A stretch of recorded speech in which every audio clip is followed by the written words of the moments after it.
We have the fourth and final FET presentation from the NTDA. Today we'll be talking about FET for the mobile machinery and off-highway units. My name is Tim Reynolds. I'm a CPA here in Hickory, North Carolina. I lead our retail and manufacturing industry practices. I also run the NTDA's FET hotline, so chances are if you've ever called that, you've talked to me, and hopefully I've given you some good guidance and got you in a good spot with FET. So first of all, anybody who's on the call, please mute your line so we don't avoid any unnecessary background noise. So I'd appreciate if you could go ahead and mute. But we'll go ahead and get started here. Today we're going to cover, it's not a real lengthy session. No, it's some special trailers that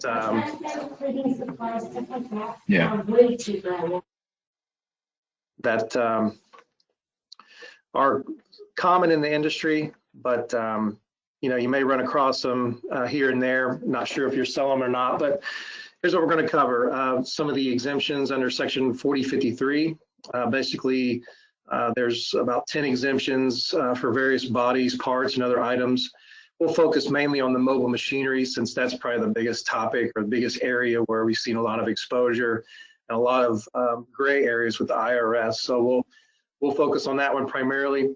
The second part of it, we'll talk about the off-highway use exemptions, and we'll talk about two key tests that you'll need to meet when selling trailers of this nature, and that's the special design and the substantial impairment test. So with that, let's go ahead and start here. We'll cover the 4053 exemptions first, and just understand there are no special registrations or exemption certificates or anything else that you'll need really to substantiate the tax exempt status. They're basically exempt just by the sheer nature of what they are. The first one here is very, very common, especially if we're in the Midwest, maybe on the coast with farmers. And don't get me wrong, farmers are wonderful people, but a lot of times if you've dealt with them, they believe they're exempt on everything. They don't feel like they pay tax, which just, you know, in some cases they don't. But you got to be very careful here with selling things to them, especially some of the trailers that they might use in and around the farm. But basically, you can sell exempt if the body or trailer as a whole meets certain exemptions here. And basically, it's any body primarily designed, and keyword is primarily designed here, to process feed, seed, fertilizer, haul it, spread it, load it, unload it, or any combination of above. So there are some specially designed trailers that are designed to haul just these types of things only. So if you're selling exempt, that's great. Make sure you have that documented. Make sure that you can support that in case you're ever examined. But the bigger thing is to make sure your marketing materials support those functions. So I've seen an IRS agent come in and say, you know, hey, this is great, you're selling this trailer exempt, but what do your marketing materials say? So if your marketing materials say, well, you can haul feed, seed, and fertilizer on it, but on the weekends you can haul mulch in it, or on the, you know, you can haul gravel in it, that's going to be a problem, because that would trip the primarily designed requirement here, and they would probably make that a taxable trailer, and you'd probably be in a little bit of trouble with that. So again, there are certain trailers that are designed to do these. Those are exempt. Just be careful to not you know, sell it for anything else, or at least promote it that way, because the IRS will take issue with that. Second part here, these are maybe not as common for the industry here, but just know that house trailers, ambulances, hearse bodies, camper coach bodies for like the mobile home industry, and concrete mixers, those are all exempt. But you know, the chassis might still be taxable, obviously, but these bodies would qualify for exemption. And again, there's no special registrations or certificates you'll need for these. Trash containers, basically any box, container, receptacle, anything that's designed to be a container designed for the trash transportation of it, not designed to be permanently mounted. Basically your big dumpsters, those are exempt. So you don't have to worry about charging FET on those. Rail trailers, rail vans, anything that's designed to both be a highway vehicle and a railroad car. I've seen a few of these. I don't know if they're really common anymore. I know there was one manufacturer that made these, but again, I think they're few and far between, but I may be wrong on that. But anyway, anything that's designed to both be a highway trailer or highway vehicle and a railroad car will be exempt. Just throwing a semi-trailer on the back of a flatbed railroad car, that's not going to cut it, so that's going to be taxable, but it has to be designed for the railroad car industry.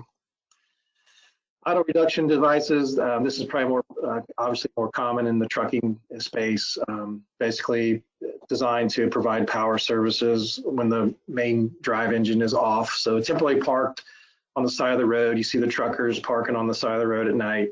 Auto reduction devices are exempt just for the sheer fact of what they are. They're EPA rated, so those are exempt. Again, more common in the trucking industry or the truck industry, as you know. Advanced insulation, as long as it's R35 or above, you're good. So just some things that you need to know there on that. So that covers the 9 of them.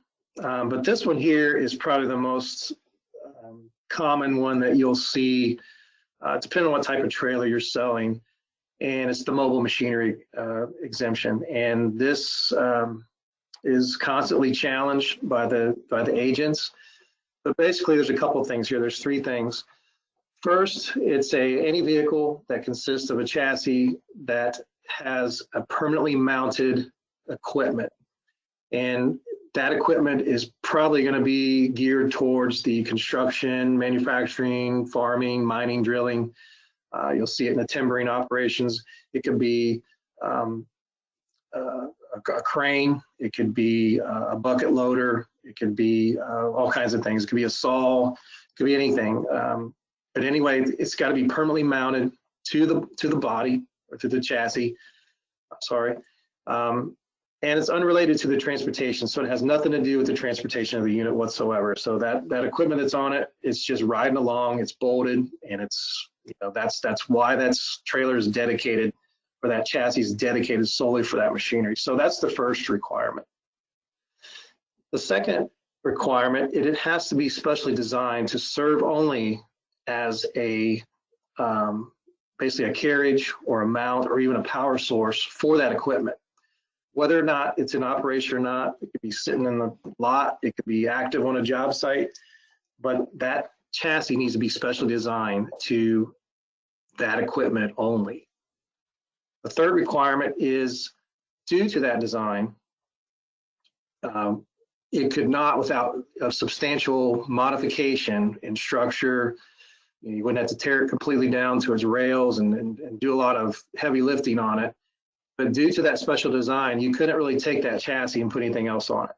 So a chassis that you have dedicated to certain mobile machinery, you couldn't really take it apart, strip it, and put a reefer unit on it, for instance. So again, those are the 3 requirements, and you must meet all 3 for that exemption. So make sure you're running the traps on all 3 of these, and looking at taking a very, very close look at what that is when you're making those taxable or non-taxable decisions.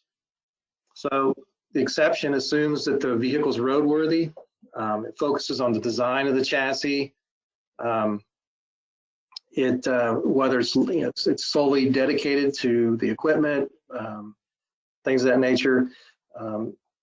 The other thing here that you got to be careful of is if it has any kind of loading or unloading capacity or capability. So if it can pick up a bucket of dirt and put it on the trailer itself, that's considered loading and unloading, and that will trip that mobile machinery exception. It's considered a transportation function, and that would not satisfy the mobile machinery exemption. You cannot have something that transports cargo and is dedicated to the mobile machinery exemption there. So just another thing that you got to be careful of.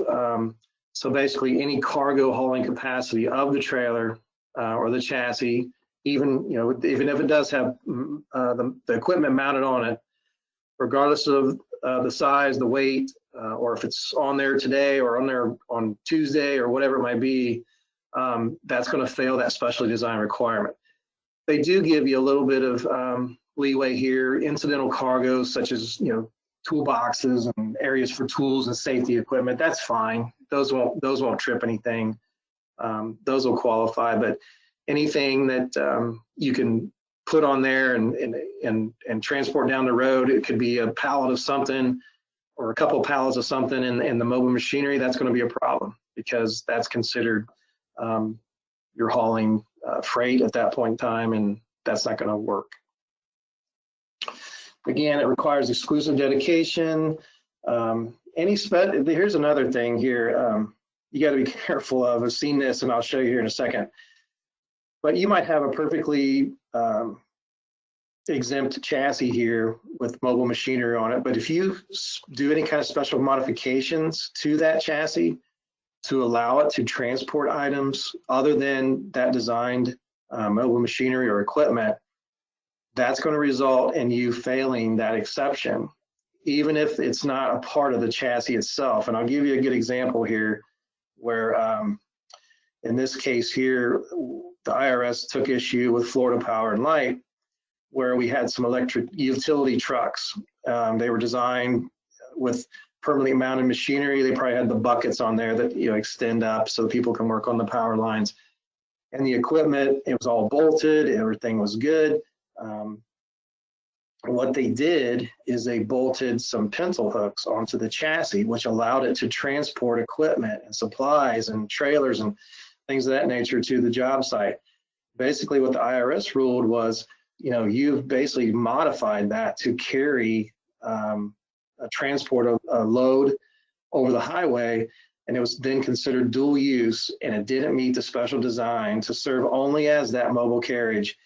And basically, Florida Power Light was on the hook for FET. So again, you may start with a perfectly exempt chassis, but throwing something as small as a pencil hook on it can blow you right out of the water on the exemption. So make sure you're not doing any special modifications that might trip that. Here's a couple examples that I've seen in industry down in Texas in the oil and gas wells.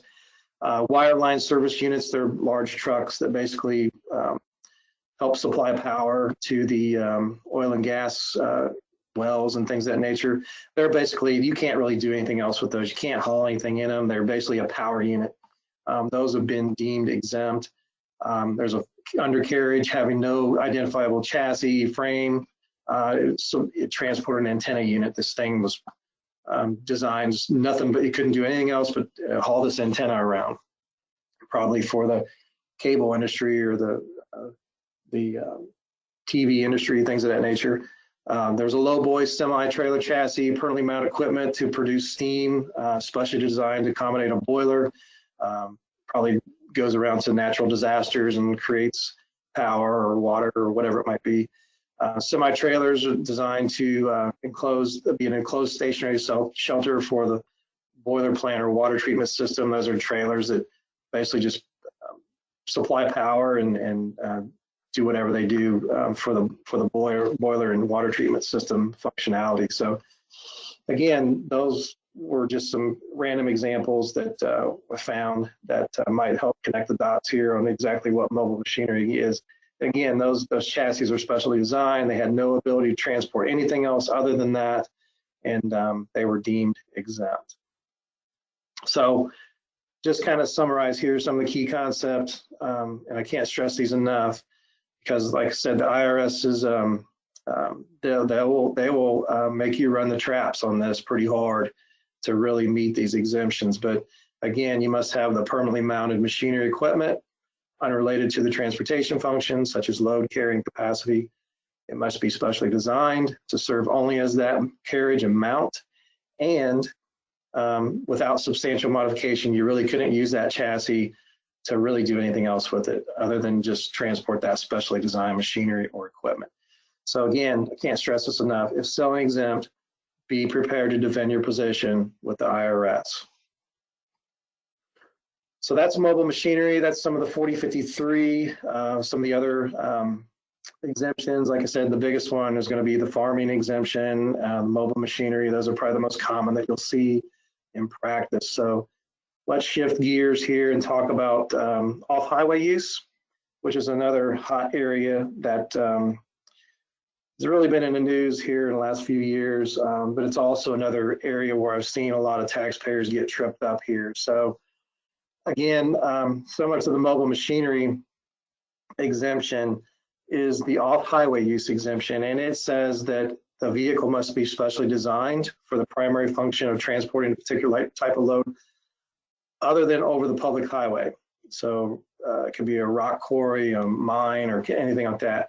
And because of that design, the capability to transport a load over the public highway is substantially limited or impaired. And we'll get into what these are here in a second, but that's just the textbook definition of what off-highway is. Again, similar to mobile machinery, the IRS has taken a very, very narrow look at what qualifies, and they will make you do your homework on them. And again, similar to the farm, feed, and seed, make sure your marketing materials are consistent with what you're doing in terms of if you're selling exempt, make sure they align with an exempt functionality or some kind of capability that you're hanging your hat on in terms of exempt. But so because they'll look at them, they'll go to your showroom, they'll request them, and they'll align those up with the facts and circumstances of what you're selling. And here's another big one here. It's not good enough just to look at, hey, here's how I'm going to use, here's how I intend to use it. I may buy something and go park it in a field. Well, I'm not going to use it on the highway, right? Well, it's not so much that, is what can it do and what is it designed to do? That's what you got to look to. So it's not the intended use of it, it's what can it do and what is it designed for and what is the functionality that would make it exempt. So again, be careful on that, and your customers might assert that as well. So, but you'll have to maybe educate them to say, well, that's great. You're never going to license it. You're never going to tag it. You're not going to do anything with it. You're going to run it around a farm or whatever. But the fact that it can run on the highway at regular speeds and things of that nature, that's a taxable unit for the most part. So again, here's what you're going to have to prove. Two things: special design, substantial impairment. These are in a prescribed order. So the special design test must be met first before the substantial impairment test is met. And if you need the cure for insomnia, IRC 7701A48A, you can read through that. It's not real lengthy, but it basically talks about how this came about, and it covers a lot of the details on the special design and substantial impairment. But I'm going to give you the Cliff Notes version here. So special design test, first and foremost, must be specially designed, primary function, transporting loads other than over a highway, public highway. And it's all based on physical characteristics. So it's not based on design of the vehicle, not the intended use. It's whether the vehicle's purchaser registers, whether it purchaser registers it or actually uses a vehicle on the highway. That does not determine whether it's a vehicle for designed highway use. So you got to look at that special design. And there's a couple, there's a letter ruling out there that talks about this. This is a pretty good, I can send it out if anybody wants to read it. It's typically applied to oversized vehicles whose special design, so they're either over width or overweight, makes them unsuitable for putting this thing on the highway. That really speaks to being exempt. It transports loads, and I talked about off the highway predominantly, such as mines or quarries. And you can have an off-highway vehicle, even though it can get on the highway, but that special design is really going to make it really troublesome in terms of width or weight for that unit to really function on the highway. So you can still put it on the highway, but they look to the design of it. It's not really designed to do that, or is it? And that's what they'll look at. Second thing here, it's not met by just making some slight modifications. So slapping on some oversized tires or some mirrors, adding detachable components such as another axle, things of that nature, that's not going to cut it. That's not really design. That's just making slight modifications. It's really going back to looking at the design of the chassis or the body or whatever it might be to really get a good clear picture, or at least be able to have a strong case to making an exempt determination here. So here's some questions. Here's some good questions that you want to ask as you're navigating through this. Is on a special design, does it have a standard highway chassis or body? If so, were there substantial modifications made? And I understanding substantial could be a very gray area, but that's just something that you'll have to kind of gauge on your own. If it's a slight extension or a slight modification here and there, that's probably not going to work. But if you're doing something substantial in terms of structure, making it really heavy or strengthening it in some way, or that might work. Is it designed to carry a particular load other than over the public highway? So if so, what is it? What are the special design characteristics? Do they contribute to the transportation of load over the public highways? Is it over wide, over weight, over height? And if so, how does that contribute to transporting the load other than over a public highway? Is it substantially structurally different than just a standard vehicle, highway vehicle? And is it not required to be registered? So that might be a big one there. If it's, if you're not going to register, it's going to just run around a rock quarry or mine, then that might be a good bullet point. And again, meeting just one of those is not going to work. You probably, if you can meet more than 5 or 3 or 4 or 5 of these are probably good, but if you just meet one, that's probably not going to work. The second part, so we talked about the special design. This is probably the bigger one here. We can say it's designed to do something all day, but here's where I think this catches a lot of the exempt. This really makes a determination whether it's exempt or not. And again, this is the second part, and it's in order. The substantial impairment test, and this is considered, probably one of the bigger ones to substantiate limitation. So it focuses on the size of the vehicle, the licensing, the safety, other highway requirements, and this is big here. This is 25 miles per hour. So they look at the ability to transport it at a speed of at least 25 miles per hour. So if you're under that, you could probably have a good case here, but if the unit can go over 25 mile an hour, that might be a problem, and you might get caught up here on a taxable unit. But anyway, another letter ruling here, that's really good. It takes into account whether the vehicle can, and the key word is can. It's not if, it will. Remember, it's not the intended use. It's can it travel at regular highway speeds? Does it require special permit for height, weight restrictions, and any other relevant considerations? So that's what you got to look to. It's not the intended use, it's can it. So here's some good questions to ask when you're looking at the substantial impairment test. Is how is it impaired? Is its speed or carrying capacity limited over the public highway? Maybe the vehicle operator might pay a higher annual vehicle registration because it's it's over height, overweight, things of that nature. Is there a special permit, any signage and escort required?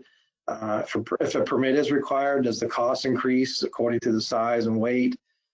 Is the vehicle's use restricted to certain hours, days, road conditions, or even months of the year?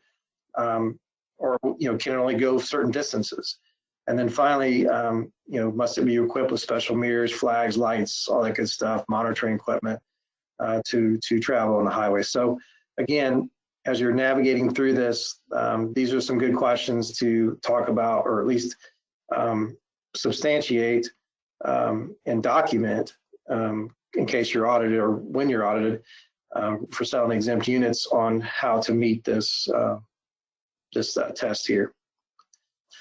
So general rules, just to kind of summarize here, it applies to the entire vehicle. It can be on the body, chassis, or both. It must meet both tests, first of which is the special design, and then the impairment. The term highway means any non-private road, not just the interstates. And the design test is not a use test. So even if the unit will never be used on a public highway, it doesn't give rise to passing the design test. Finally, I'll wrap up here with pavers. And I know I get a lot of questions on this occasionally through the FET hotline. And I've talked about this at various seminars and webinars and other places. So pavers are kind of, they seem to be a hot topic here and there. But in prior court cases in Flowboy and Gateway, they held that the asphalt trailers and semi-trailers were not vehicles, highway vehicles, and thus were exempt from FET. However, on October 4th, 2004, Internal Revenue Code 7701A48A became effective, which basically enacted the statutory definition of what an off-highway vehicle was or is, and that's where you get into the special design significant impairment. Since Flowboy and Gateway predate that enactment, neither case is precedent for determining whether that vehicle meets the definition of off-highway vehicle. So in essence, you can't really go back to Flowboy and Gateway now and say, well, they're exempt. Well, because October 2004, there's a whole new set of rules and regulations that became effective that you got to look to. And again, you know, similar to what we talked about before, pavers would now be required to meet the special design and significant impairment test. They would fall under this IRC 7701A48A. So for those of you out there who relied upon Flowboy and Gateway, be careful. You still may have an exempt unit depending on if you can, you know, support those special design or impairment, but the IRS is going to look to 7701A48A going forward. So basically, I've seen some court cases and some rulings here where the IRS held that while pavers are specially designed, sure, they're specially designed. What the heck else are you going to do with those things? You can't put much else in them. But they weren't substantially impaired. They could transport a load over the public highway. They could go over 25 miles an hour. Nothing in those cases provided sufficient evidence that they were oversized, overweight, required special permits. They weren't exempt from licensing or safety requirements. They could just really be transported like any other trailer. Now, I'm not saying that's all trailers, it's all pavers. There may be some out there that are exempt, I don't know. But I will tell you, the IRS will most likely deem pavers right out of the gate as taxable units, absent any other documentation that would prove otherwise. So again, you be very, very careful on those. I know some are still charging us tax, some are not, you know, but you really got to look to that special design and substantial impairment test going forward. And that's basically my experience with the IRS on that issue. So just wanted to close with that because it is a common question that I do get, and I've sent out several pieces of guidance to support all that. So if anybody would like any information on that, this is my contact information. So please let me know. Also, if anybody wants a copy of the presentation, shoot me an email after this is over, and I will gladly get you the slide deck. And if anybody wants to talk offline, that's my phone number as well. So that's all I had today. Again, this is the fourth and final FET webinar of the year. I greatly appreciate Gwen Brown and everybody at the NTDA for allowing me to do this, and really have a lot of fun doing these and pulling these together and helping everybody understand FET a little bit better.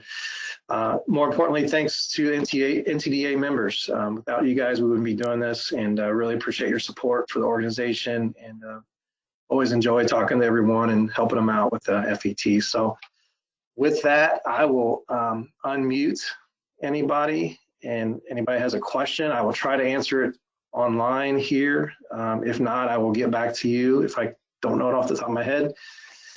And if there are no questions, we can just go about our day and week and keep on moving. So if anybody has any questions, let's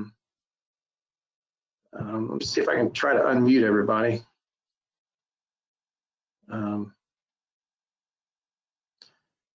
Should be able to unmute everybody. But if anybody has any questions, I'm more than happy to answer them. So fire away. And if not, that's fine too.